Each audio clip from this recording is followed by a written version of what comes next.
The neuroscience of media, how to secure high impact placements. So let's get some things straight. Most PR pitches fail before they even reach a journalist's inbox.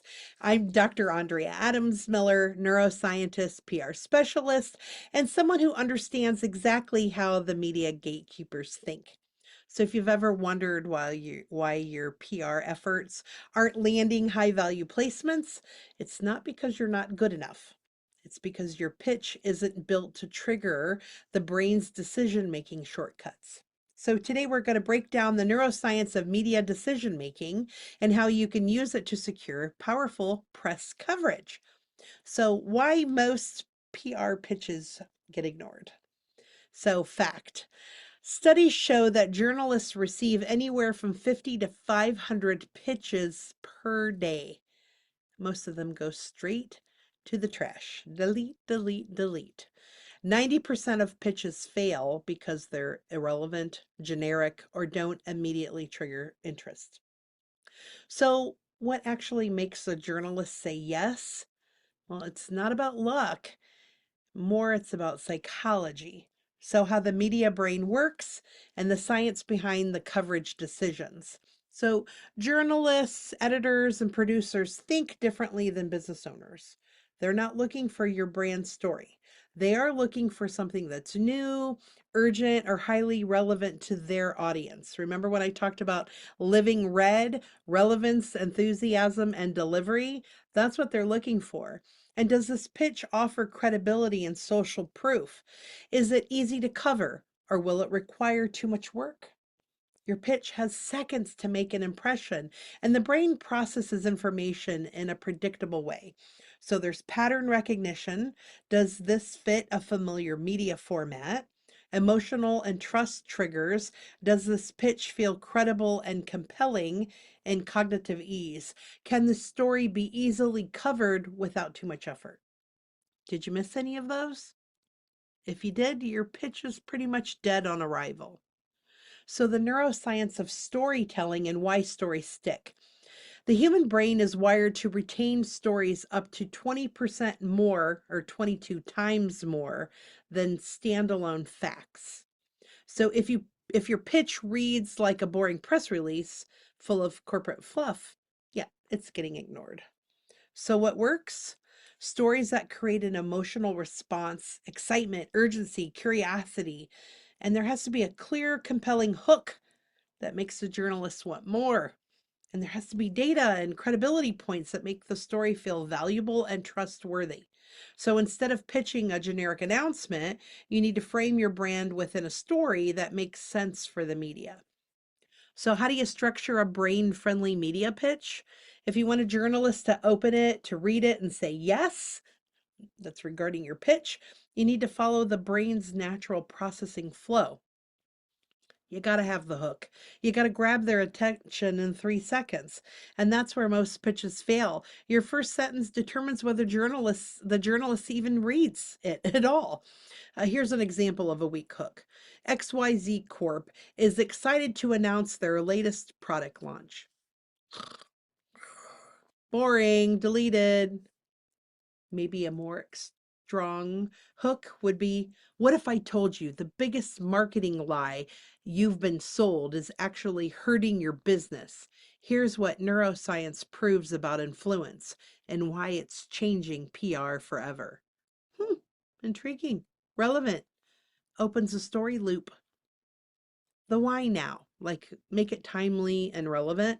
Journalists don't just want a story, they want stories that are relevant right now.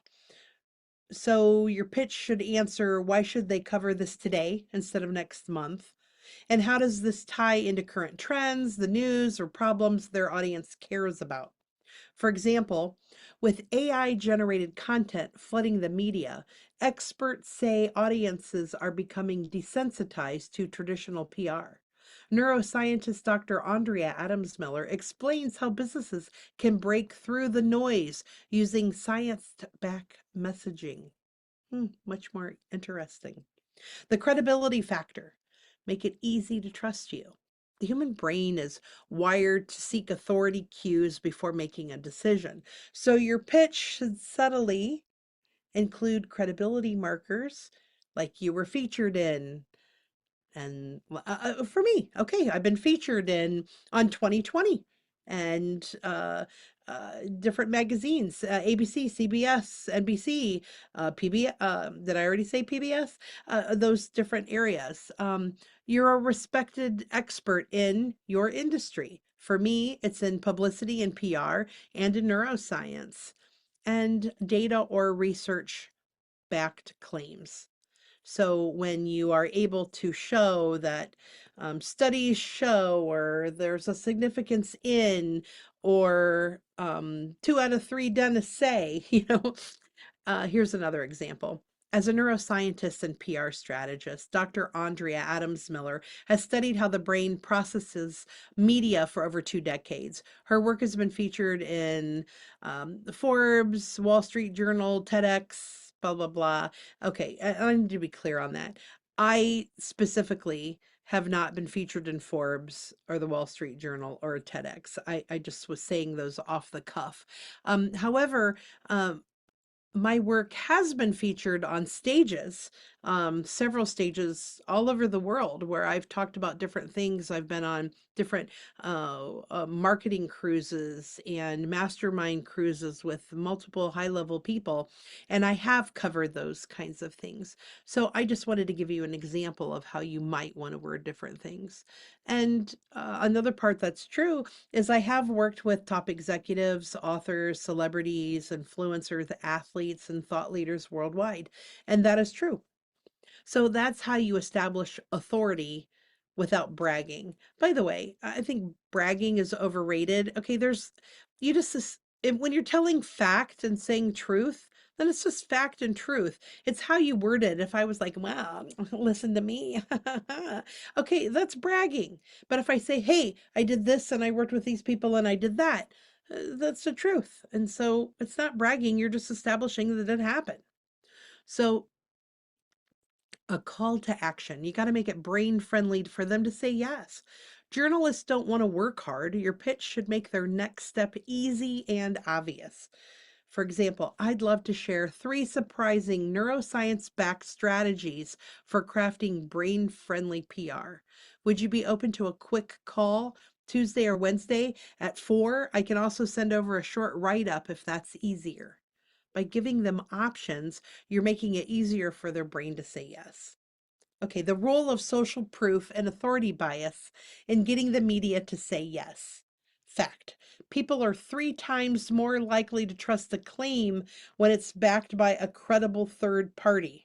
By the way, that comes from Robert Cialdini from Influence, The Psychology of Persuasion. That is a book that is well revered. He is a person who's well revered for his knowledge. So that claim I just talked about is more likely to be believed because it came from a book that people believe in. And that means media outlets are more likely to cover you if they see others already have or are in alignment with you. So what does that mean for you? Leverage previous media features to get new ones.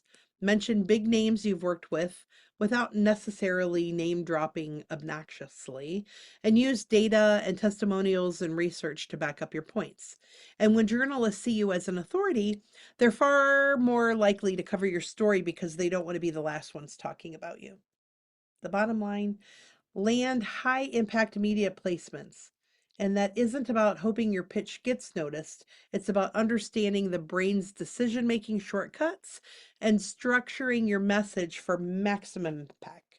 So, in the next episode, we'll talk about exactly how to manage your brand's reputation and turn a PR crisis into an opportunity using the same brain science that we covered today. So to learn more about me, Dr. Andrea Adams-Miller, or how to make your messaging impossible to ignore and make it so that it is unforgettable, go to www.theredcarpetconnection.com, where we help you get seen, get heard, and get understood by the right people at the right time so that you can live a life of legacy. Thanks so much.